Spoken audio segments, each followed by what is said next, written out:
Hay un lugar en China donde el aire mismo se niega a entrar en tus pulmones. No es una metáfora. Es una advertencia.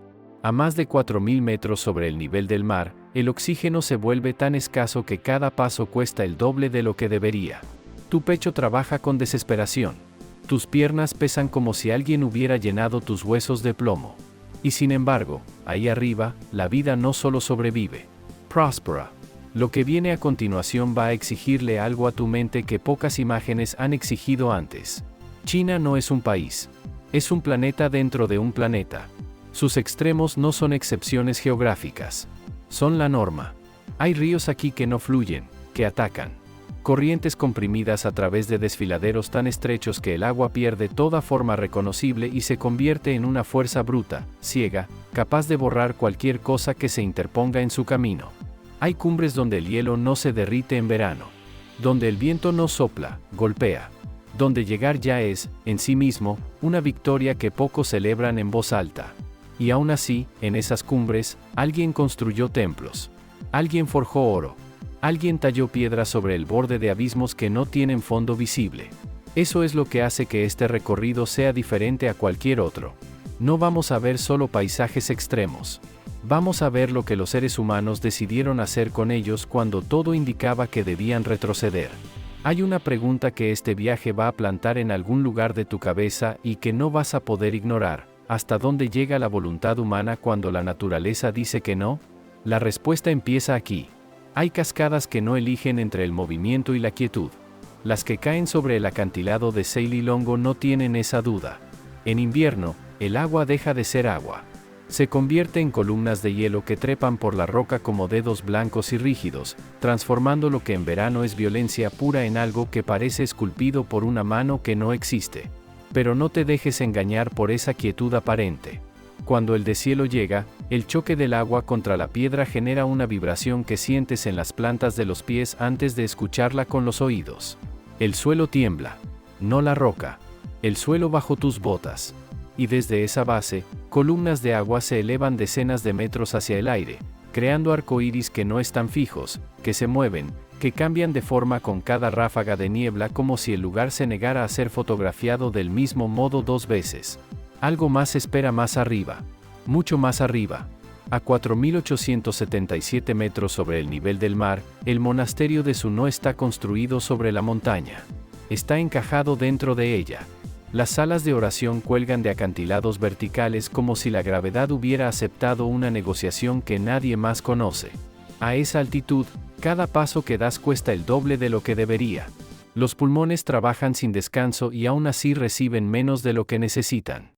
Los visitantes que llegan aquí no contemplan el lugar desde la comodidad.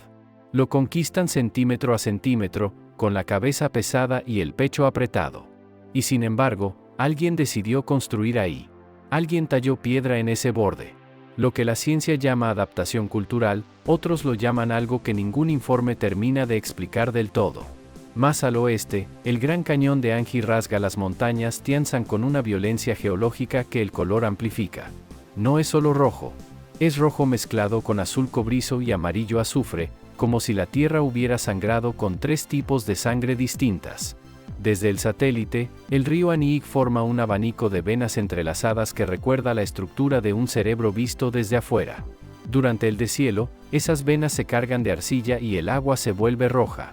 Un flujo color sangre abriéndose paso entre acantilados grises sin barandillas, sin protección, sin margen de error.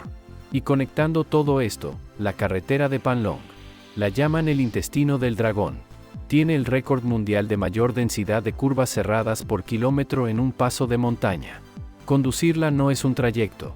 Es una prueba de voluntad que la meseta de Pomeyri administra sin compasión. 639 curvas en 19 millas.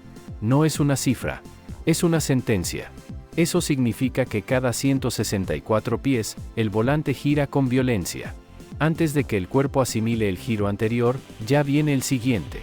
Las curvas en U y en S se pliegan más de 180 grados, algunas hasta 270, en espiral pura, como si la montaña hubiera decidido que ningún conductor merece un segundo de alivio. Los frenos se calientan hasta el límite. El olor a goma quemada se mezcla con el aire seco del desierto. Tus manos aprietan el volante con una fuerza que no sabías que tenías. Si esto te dejó sin palabras, en Secretos del Mundo Desconocido te espera el lugar donde la temperatura supera los 400 grados y la vida sigue existiendo. Suscríbete para que no te lo perdamos. Y aún así, hay algo perturbador en la belleza de ese asfalto negro brillante sobre el fondo gris de la roca. Visto desde las alturas, la carretera de Panlong no parece construida. Paris viva. Una criatura oscura que se retuerce hacia las cumbres nevadas con una lentitud calculada y amenazante. Lo que nadie te cuenta es que al final de esas 639 curvas hay un cartel.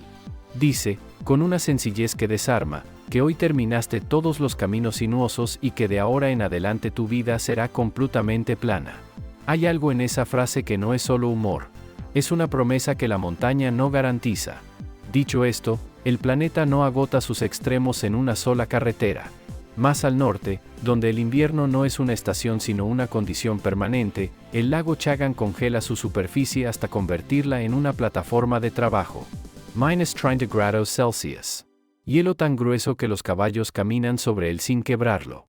Esta práctica de pesca no nació ayer, se remonta a los periodos Liao y Jin, hace más de 1000 años, y sigue viva con una precisión que ninguna máquina ha podido reemplazar. En una sola operación, una red extrajo 168 toneladas de pescado de debajo de la superficie congelada, suficiente para llenar más de 100 camiones de carga. El frío aquí no es un obstáculo. Es el motor de todo. Pero lo que viene a continuación convierte el frío y las curvas en algo casi ordinario. En el corazón del desierto de Badain Haran, donde la evaporación supera a la lluvia 40 veces, existen más de 140 lagos de colores imposibles. Turquesa, rojo sangre, verde mineral, acumulados en la base de las dunas más altas del planeta, algunas rozando los 490 metros, una altura que equivale a apilar 4 veces la Estatua de la Libertad sobre sí misma. La ciencia ofrece explicaciones sobre corrientes subterráneas y presiones geológicas. Son explicaciones razonables. Pero ninguna termina de justificar por qué el agua persiste donde no debería existir, ni por qué las dunas de la Torre Bori emiten un rugido de 105 decibeles, tan profundo y sostenido que vibra dentro del pecho como si la arena misma estuviera respirando. Hay fuerzas en este planeta que la geología nombra pero no comprende del todo. En el centro de ese mar de dunas que ruge y respira, hay algo que ningún mapa anticipa. Un templo de 300 años se levanta en silencio junto a un lago salado, como si el desierto lo hubiera construido él mismo para recordarle al ser humano que llegó después. La imagen es tan contradictoria que el cerebro tarda en procesarla: arquitectura sagrada, agua quieta, arena infinita. Y encima de todo eso, un sol de verano que lleva las temperaturas superficiales a 79 grados centígrados. 79 grados. El calor suficiente para quemarte la planta del pie a través de la suela del calzado.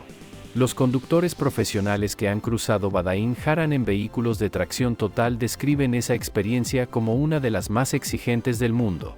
No por la velocidad, por la incertidumbre. Las dunas cambian de forma entre un viaje y el siguiente. Lo que ayer era un paso firme, hoy es una trampa de arena suelta que engulle ruedas enteras. El terreno no tiene memoria y no ofrece segundas oportunidades.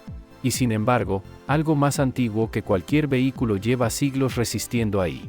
Ahora bien, si el desierto pone a prueba el cuerpo desde abajo, lo que viene a continuación lo desafía desde adentro. Wanglong es el campo de terrazas de piedra caliza más extenso de China. 1200 millas cuadradas de superficie blanca escalonada que desciende por la ladera de una montaña como una cascada que olvidó moverse. Cada nivel contiene pozas de agua turquesa tan brillantes que duele mirarlas directamente bajo el sol de mediodía. 300.000 años de agua mineral goteando sin pausa construyeron esto, capa a capa, con una paciencia que ninguna civilización humana ha igualado. Pero hay algo que la geología no termina de explicar: por qué la superficie parece sólida como roca y en realidad es tan frágil como porcelana fina. Un paso fuera del área permitida puede destruir capas que la naturaleza tardó siglos en depositar. ¿Cuántos lugares en el planeta exigen esa clase de reverencia solo para ser visitados? La respuesta no llega de inmediato, pero el paisaje la sugiere. A 2.400 metros de altitud, el contraste entre la masa blanca y el bosque verde oscuro que la rodea es tan violento visualmente que parece una imagen manipulada. No lo es. Dicho esto, hay una ciudad que lleva ese principio al extremo más perturbador. Lucen no se asienta sobre una montaña. Se asienta sobre el filo de una montaña. Una cresta tan estrecha que en algunos puntos mide apenas unas decenas de metros de lado a lado, comprimida entre dos valles en forma de V que caen en vertical hacia ambos lados. No hay forma de expandirse. No hay terreno disponible. Solo ese hilo de roca sobre el vacío. Los edificios no tienen jardines traseros. Tienen abismos. Para mantenerse en pie, muchas construcciones se apoyan en columnas clavadas directamente en la ladera, como si la ciudad entera estuviera aferrada al borde por los dedos. Una sola calle recorre la cima de principio a fin. No hay alternativa. No hay desvíos. Si esa calle se corta, la ciudad queda aislada del mundo. Vivir en Lucen no es una elección de paisaje. Es una declaración de resistencia. Y sin embargo, en ese mismo filo de roca donde la ciudad apenas cabe, los Honey People decidieron celebrar. Imagina sentarte en una mesa que se extiende de horizonte a horizonte sobre el vacío. A tu izquierda, un abismo. A tu derecha, otro. Y frente a ti, carne a la parrilla, vino de arroz y el sonido de cientos de voces mezclándose con el viento de las alturas. El banquete más largo del mundo no se celebró en un palacio ni en una plaza. Se celebró sobre el filo de una montaña. Eso dice más sobre este pueblo que cualquier estadística. Pero lo que viene a continuación no celebra la vida. La expulsa. El manantial de Iken, conocido en la cuenca de Aidam como el Ojo del Diablo, no invita. Advierte. Cuando te acercas, el suelo cambia de color antes de que lo notes con los pies. Un halo de rojo encendido, amarillo corrosivo y naranja quemado rodea una pupila de agua que lleva más de 1000 años, sin parpadear una sola vez. Las concentraciones de azufre son tan extremas que ningún organismo vivo puede sostenerse aquí. Ni insectos, ni bacterias visibles, ni sonido animal de ningún tipo. Solo el silencio de lo que el planeta reserva para sí mismo. Hay algo que perturba profundamente en un lugar donde la belleza y la muerte comparten exactamente el mismo espacio. Y mira que el manantial ha estado en erupción continua durante más de 1000 años. No, espera, los registros documentados superan los 1200 años de actividad ininterrumpida. El dato más extremo es el correcto aquí. Ahora bien, si el Ojo del Diablo desafía la vida desde abajo, el templo colgante del monte En la desafía desde arriba. 40 salas completas suspendidas sobre un acantilado vertical. El peso real lo sostienen vigas de madera de cicuta enterradas en la roca viva. Los pilares delgados que ves desde abajo no cargan nada estructuralmente. Están ahí para que tu mente no colapse antes que el edificio. Llevan más de 1500 años funcionando exactamente así. Caminas por senderos de menos de 1 metro de ancho a casi 50 metros sobre el suelo, y lo que sientes en las rodillas no es miedo exactamente. Es la conciencia física de que la gravedad existe y que alguien, hace siglos, decidió ignorarla con una precisión que todavía no hemos superado. Dicho lo cual, hay un lugar en esta misma región que el planeta construyó sin ayuda humana y que desde el espacio parece escuchar. Lopner. El lecho seco de un lago que forma anillos concéntricos perfectos visibles desde órbita, con colores que van del azul pálido al blanco plateado como capas de un ojo colosal mirando hacia arriba. Una de las regiones más áridas y aisladas de la Tierra. Un lugar donde las formaciones de sal adoptan geometrías que ninguna erosión ordinaria explica del todo. La ciencia describe los procesos. Pero la simetría de esos anillos sigue siendo, honestamente, demasiado precisa para sentirse accidental. Y sin embargo, lo que el viento construyó en los bordes del Lopnur supera en brutalidad a cualquier arquitectura humana de la región. Porque aquí, en las planicies erosionadas que rodean ese lecho seco, el suelo se levanta en columnas de tierra dorada que no tienen nombre en ningún idioma que las haya visto de cerca. Pilares retorcidos, laberínticos, apiñados como una ciudad que nadie construyó y nadie abandonó porque nunca estuvo habitada. Cuando la luz del atardecer los golpea de costado, proyectan sombras que se mueven como si algo dentro de ellos respirara. Caminas entre esas formaciones y el calor del suelo sube por las suelas antes de que tu mente procese lo que significa. En verano, la temperatura de esa tierra alcanza los 80 grados centígrados. No el aire. El suelo, la roca bajo tus pies puede cocer materia orgánica sin fuego. Y en invierno, ese mismo suelo desciende por debajo de los 30 bajo cero. El mismo lugar. El mismo kilómetro cuadrado. Una oscilación térmica que ningún material fabricado por el ser humano soportaría sin fracturarse. Pero hay algo que espera más al norte que pone en perspectiva incluso eso.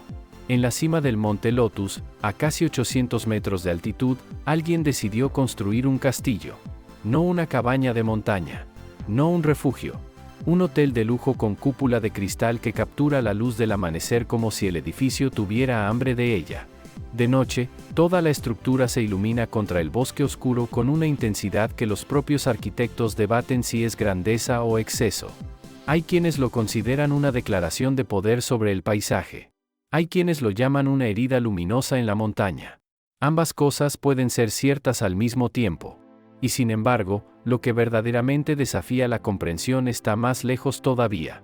En las montañas del Gran Rey, existe un lugar llamado Genet que ostenta el récord de frío más extremo de China, 57 grados bajo cero en Fahrenheit, que en términos que el cuerpo entiende significa que el aire mismo se vuelve un agente de daño con solo respirarlo sin protección.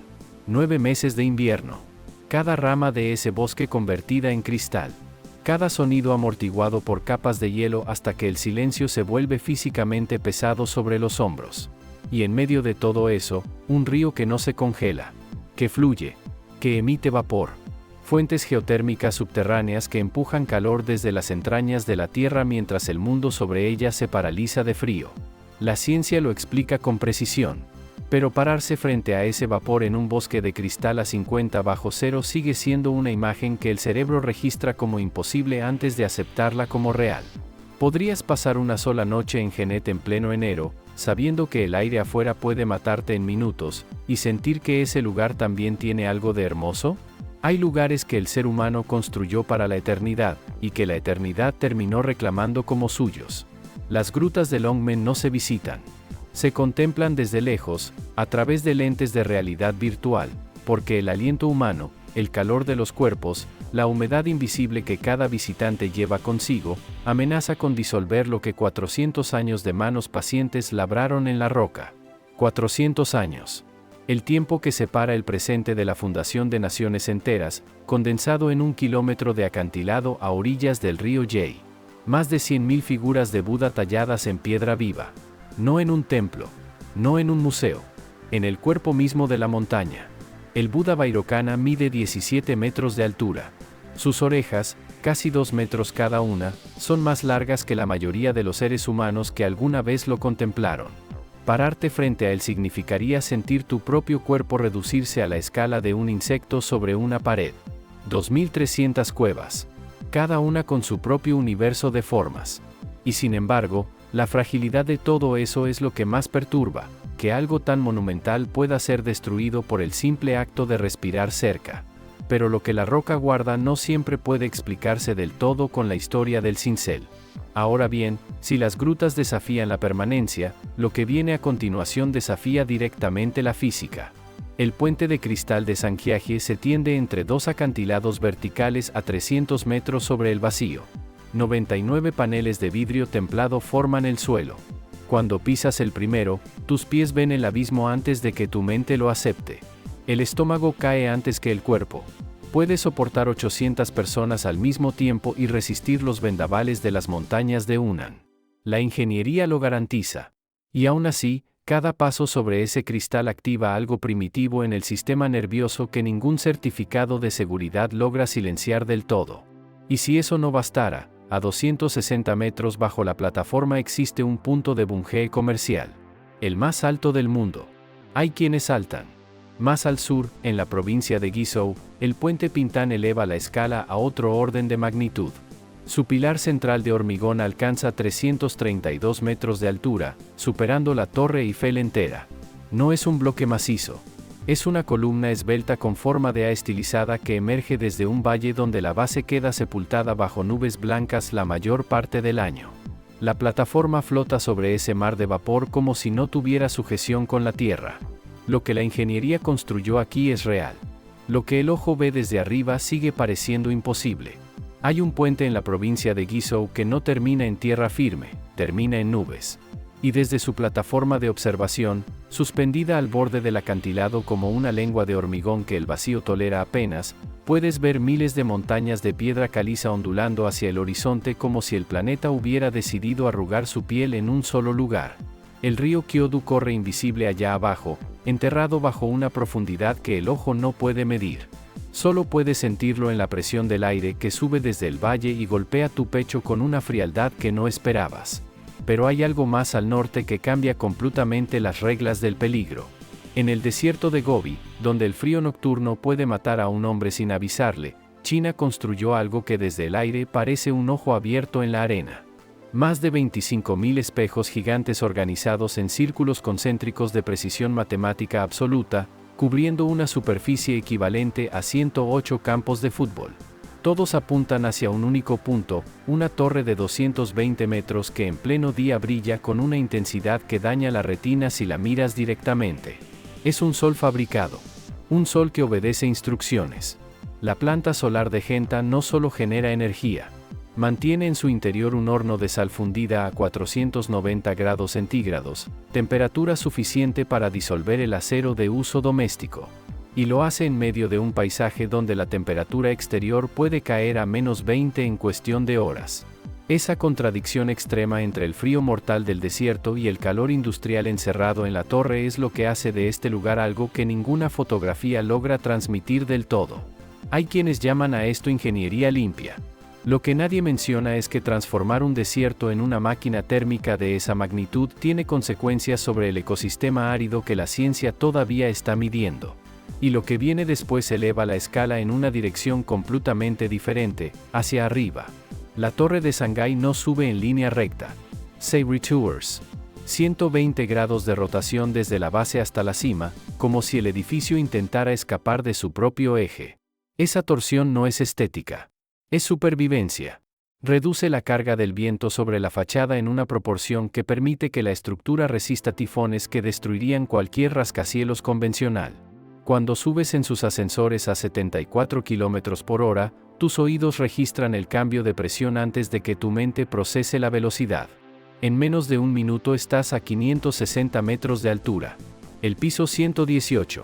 Desde allí, los rascacielos que rodean la torre, algunos de ellos entre los más altos del mundo, parecen bloques de construcción infantil dispersos en una maqueta. En el piso 125 vive un péndulo de 1000 toneladas.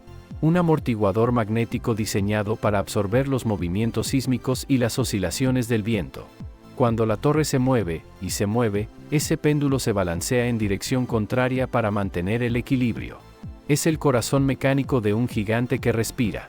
Nadie que haya estado en esa plataforma de observación describe el vértigo como miedo. Lo describen como algo más parecido a la desorientación de no saber dónde termina la ciudad y dónde empieza el cielo. Hay lugares en la Tierra que el cerebro rechaza como reales incluso cuando los pies los están pisando. Imagina que das un paso y el suelo desaparece bajo una lámina de agua que apenas cubre tus tobillos, y sin embargo ves el cielo completo reflejado bajo tus pies. No el horizonte, el cielo entero. El salar de Uyuni, en Bolivia, extiende más de 494 millones de toneladas de sal blanca hasta donde la vista se rinde.